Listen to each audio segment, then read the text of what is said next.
Polisi mengungkap identitas pelaku pembunuhan yang dialami warga Jalan Pongsimpin, Kelurahan Mungkajang, Palopo yang bernama Feni Ere. Sebelumnya Feni Ere dinyatakan hilang sejak Januari 2024. Jasad Feni Ere kemudian ditemukan di Batang Barat Palopo pada Februari 2025. Sebulan setelah ditemukannya mayat tersebut, polisi berhasil mengungkap pelaku di balik kematian Feni Ere. Pelaku ini bernama Amma atau inisial AY yang merupakan warga Jalan Nanakan, Kelurahan Amasangan, Kecamatan Wara, Kota Palopo, kata Kasat Reskrim Polres Palopo, AKP Said Ahmad Aidit saat ditemui di Mapolres Palopo, Jumat, 21 Maret 2025. Pria bernama Amma tersebut diamankan di Bone-Bone, Lu Utara pada Kamis, 20 Maret 2025. Amma, 35, merupakan teman nongkrong ayah Feni Ere. Pelaku juga pernah bekerja sebagai kepala tukang yang mengerjakan kanopi rumah Feni Ere.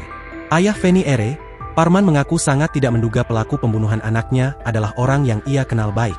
Saat konferensi pers pengungkapan pembunuh Feni Ere, Parman sempat meminta pelaku untuk melihatnya karena tidak menduga kejadian tersebut.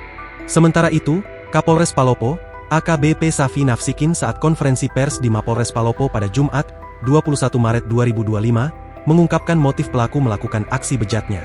Pelaku menyimpan perasaan suka terhadap korban dan berniat untuk membawa lari korban, kata AKBP Safi Nafsikin, Jumat, 21 Maret 2025. Pelaku sempat menyampaikan perasaannya tersebut kepada teman nongkrongnya di samping rumah korban. Amma kemudian melancarkan aksinya dengan memasuki rumah korban pada 25 Januari 2024 dini hari. Pelaku sempat meruda paksa. Korban kemudian melakukan perlawanan sehingga membuat pelaku emosi dan menghabisi nyawa korban.